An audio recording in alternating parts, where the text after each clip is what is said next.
सुधीर जी, एक अरसे के बाद आप मनोज कुमार की पहली फिल्म में पहली बार साईं बाबा बने थे। आप इस फिल्म में आप फिर से साईं बाबा के किरदार के रूप में ना, कैसा अनुभव है, कैसा फीलिंग हो रहा है? साईं बाबा एक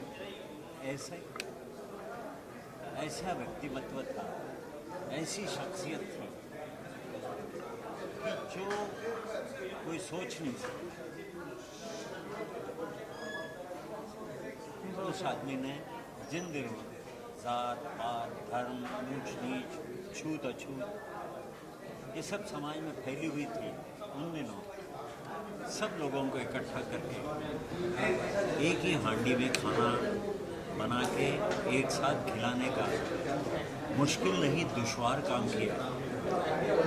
वो किरदार करते वक्त मुझे ऐसे लगा कि उसकी आज भी ज़रूरत है हमारे समाज को, हमारे देश को, यहाँ तक मैं कहूँगा कि पूरे जगत को, पूरी दुनिया को।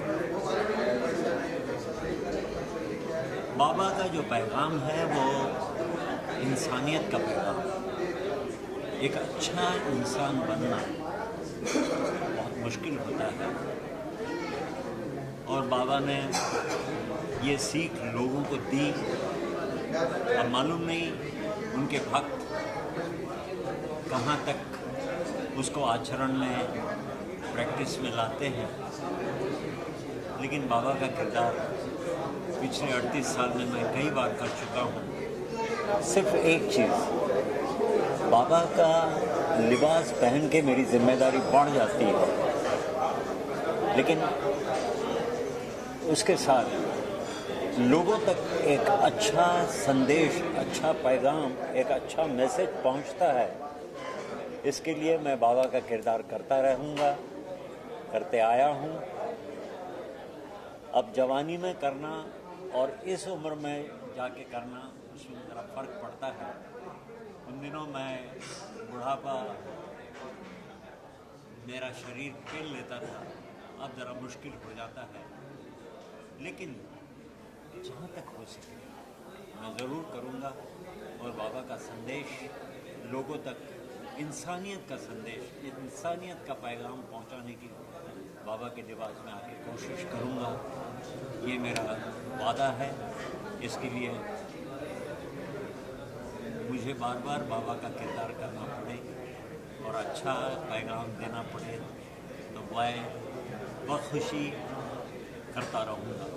सुधीर साहब, उस समय तो सबसे प्रथम बार आपने साईं बाबा का किरदार किया था, मनोज कुमार ने डायरेक्ट की थी। इस फिल्म को हरीश जोशी ने डायरेक्ट की है। दोनों में आप क्या कुछ डिफरेंस फील कर रहे हैं या उस फिल्म से ये फिल्म अलग हटके क्या है?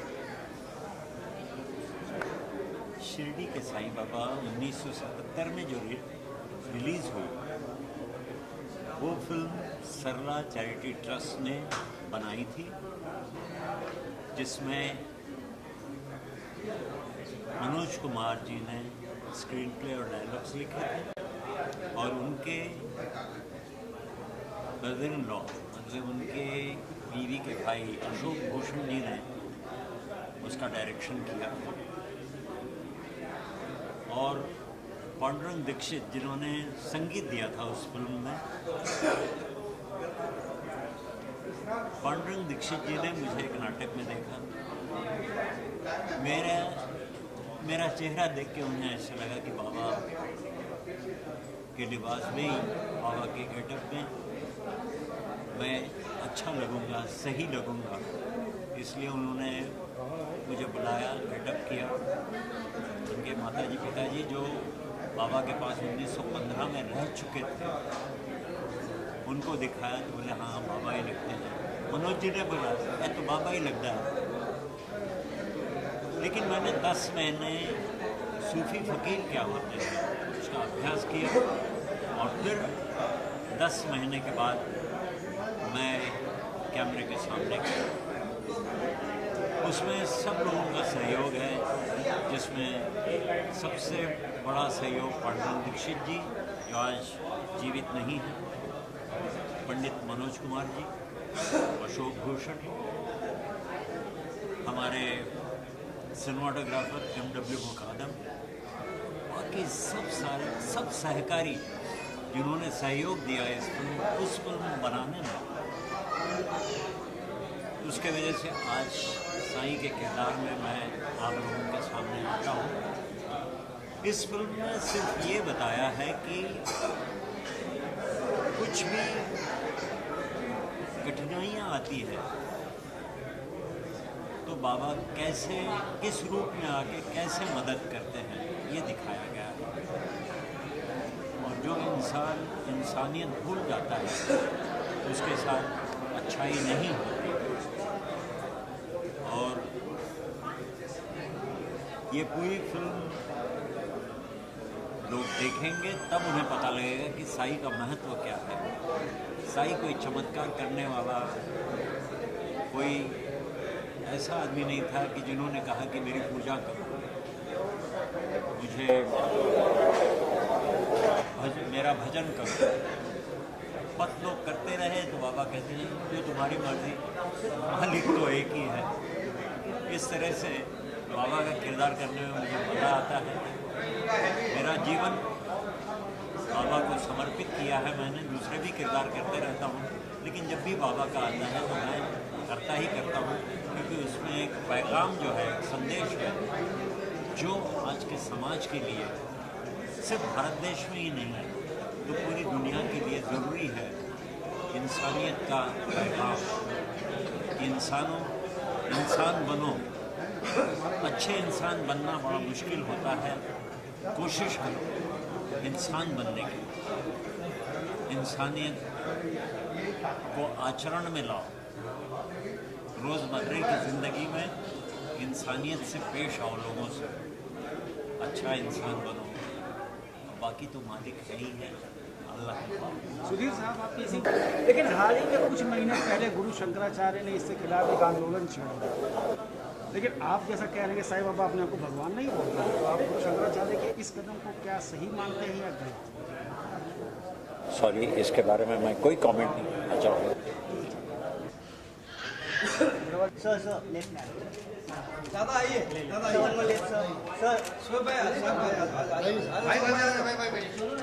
सर सोलो बाकी है उनका।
उसको अब बोलने की भी जरूरत नहीं है, hit going to be hit.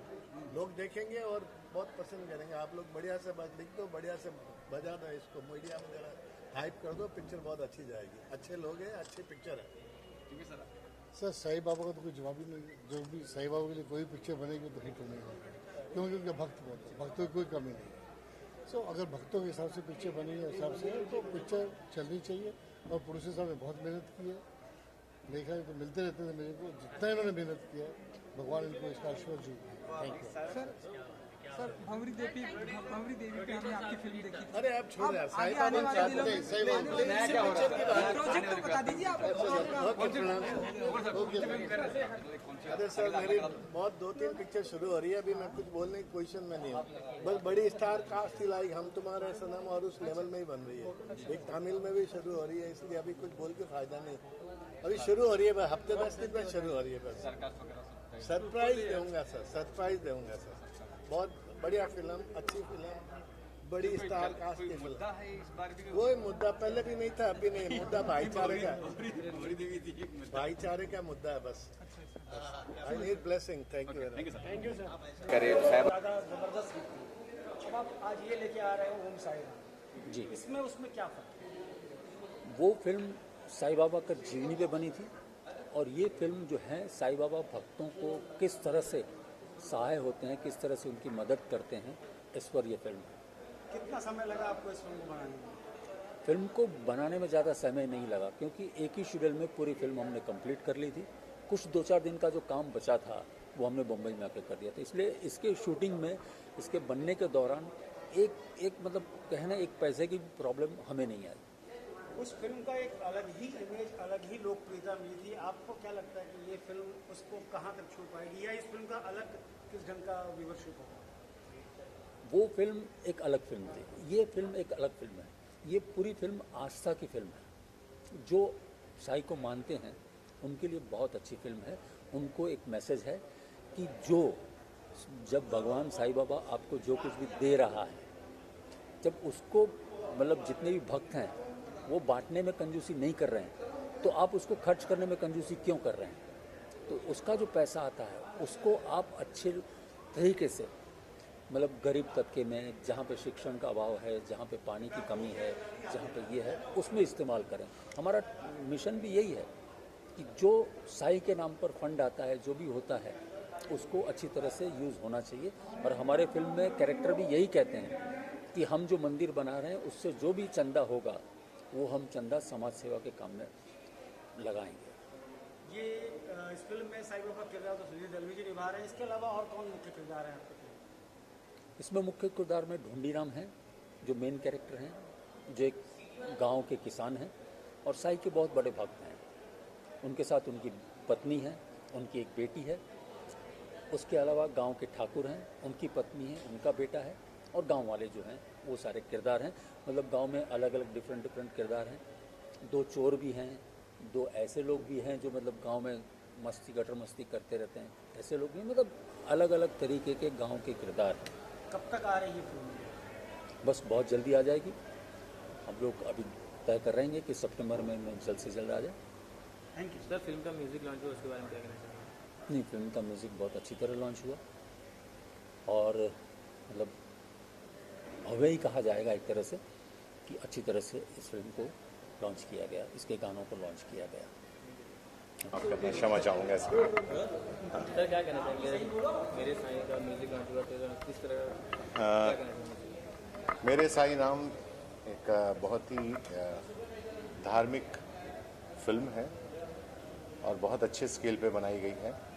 Sai के बारे में जो भी फिल्में अभी तक बनी हैं फिल्म इंडस्ट्री में, बॉलीवुड के अंदर, वो करीब करीब सभी बहुत बड़ी हिट हुई हैं, क्योंकि इतनी बड़ी बाबा की फ़ैन फॉलोइंग है। पूरे देश में ही नहीं बल्कि विदेशों में भी इनकी इतनी फ़ैन फॉलोइंग है कि इनको देखने के लिए दर्शक हमेशा चाहते हैं कि इनका हर रूप देखें, हर आकार देखें। और ये फिल्म इसरार भाई की एक बहुत अच्छा प्रयास है उनका फिल्म बनाने के लिए। सुधीर जी साईं का किरदार कर, उनके बारे में क्या कहना चाहिए इतने समय से? मुझे तो लगता है सुधीर दलवी जी जो हैं इस रोल को करने के लिए ही पैदा हुए हैं। वो तो जब सेट के ऊपर भी बैठे रहते थे साईं बाबा का गेटअप करके, तो ऐसा लगता था कि बाबा स्वयं आकर वहाँ पर आ गए हैं। और मुझे लगता है कि सुधीर जी में बाबा की एक शक्ति आ जाती है और वो उस शक्ति की वजह से ही वो रोल को इतनी अच्छी तरह से निभा पाते हैं। मुझे तो लगता है कि बाबा स्वयं उनमें प्रकट हो जाते हैं और जब तक फिल्म की शूटिंग चलती है तब तक बाबा उनकी आत्मा के अंदर समाये हुए रहते हैं और जब शूटिंग ख़त्म हो जाती है तो बाबा उनकी आत्मा में से निकल के बाहर चले जाते हैं और सुधीर दलवी जी एक साधारण इंसान बन जाते हैं। सर अपने प्रोजेक्ट के बारे में बताएंगे? इन दिनों मेरा लाइफ ओके पे रिपीट टेलीकास्ट चल रहा है, देवों के देव महादेव। महाराणा प्रताप चल रहा है सोनी पर और अभी अधिकार सीरियल है DD1 के ऊपर डेली 12:30 बजे। और मेरा एक नया शो जो अभी शुरू हुआ है सोनी के ऊपर सूर्यपुत्र कर्ण, जिसमें मैं गुरु परशुराम की भूमिका निभा रहा हूँ। आज से 25 साल पहले मैंने पांडवों के गुरु द्रोणाचार्य की भूमिका निभाई थी और अब 25 साल के बाद मुझे कर्ण के गुरु की भूमिका निभाने का सौभाग्य मिला है। देखें दर्शकों को पसंद आता है या नहीं आता है, वो दर्शकों के ऊपर निर्भर करता है। Thank you. क्या करेंगे? कैसे पैसे लूंगा ना इसका? इंटरव्यू करने के पैसे और पकड़ने के पैसे। रेडी? सुरेंद्र जी, आप आज इस मौके पर आए हैं ओम साई राम की ऑडियो रिलीज पर, क्या कहना चाहेंगे इस फिल्म को? ओम साई राम एक बहुत अच्छी धारावाहिक फिल्म है।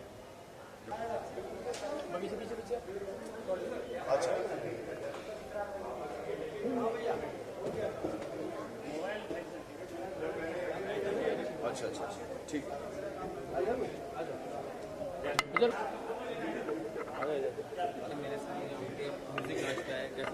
शिरडी वाले साईं बाबा आया है तेरे दर पे सवार। मैं तो यही कहूँगा कि साईं बाबा पे फिल्म और मेरे भाई इसरार भाई उन्होंने फिल्म को किया है और उन्होंने मुझे बुलाया। हमारी पुरानी जान पहचान है और हम लोग एक दूसरे को मानते हैं और फिल्म भी साईं बाबा पे है। तो अब लोग ये ना कहे, लोग मुझे कहते हैं कि ये तो कट्टर मुसलमान है, ये तो सिर्फ मुसलमानों को। ऐसा नहीं है, मैं इंसानियत को सपोर्ट करता हूँ। साईं बाबा इंसान थे और ऐसे इंसान थे जो आज दुनिया के सामने भगवान है और उन्होंने भी कहा कि सबका मालिक एक है। तो हम सबको एक रहना चाहिए। हिंदू मुसलमान कुछ नहीं होता है, इंसानियत सबसे बड़ा धर्म है इंसान का। उसके बाद पन्ना खुलता है गीता और कुरान का। सुधीर जी के बारे में क्या कहना चाहिए? इनको तो मैं बचपन से देखता आ रहा हूँ और इनसे अच्छे साईं बाबा कोई कर नहीं सकता हिंदुस्तान में तो। और मेरे ख्याल से बहुत ही अच्छा इन्होंने किया और बहुत अच्छे लग भी रहे। बिल्कुल इनके चेहरे पे जो सादगी है वो सादगी बिल्कुल साईं बाबा के साथ मैच हो रही है। I wish all the luck to the film and मैं चाहता हूँ फिल्में चले और लोग भगवान में, अल्लाह ताला में, जीसस में भी ज़्यादा बिलीव करने लगे और ऐसी फिल्मों को देख से लोग सीखें और सीख के उन्हें पता चले कि इंसानियत से बड़ा कोई धर्म नहीं होता। अच्छा इस अपने फिल्मों के बारे में बताएंगे किस तरह की फिल्में कर रहे हैं, क्योंकि अभी लव डे का शूटिंग काफ़ी जोरों से अभी मेरी एक फिल्म आने वाली है लव डे, बस कंप्लीट है। एक गाना बचा हुआ है, बहुत जल्दी आने वाली है इंशाल्लाह ताला। और दूसरी फिल्म है झोल कंपनी पब्लिक लिमिटेड और अभी आगे भी फिल्में हैं, संजय गुप्ता के साथ है, पूजा भट्ट के साथ है और मेरा शो चल रहा है। भाई ने बोल दिया तो बोल दिया, फीवर 104 पे तो चल रही है गाड़ी और हम भी चल रहे हैं। अल्लाह का एहसान है। Thank you so much. गाना कोई सर कौन सा गाना? फिल्म का, आपकी अपनी फिल्म का सर, आपकी फिल्म का सर। मेरा फेवरेट? अच्छा मेरी फिल्म का मेरा फेवरेट गाना है। अच्छा, चाहे कोई लेबल हो, बस दारू की बोतल हो, पीने से मतलब रखो, मस्ती में खो जाओ, खाओ खो जाओ, बत्ती बुझाओ, देसी पी के सो जाओ। Thank you.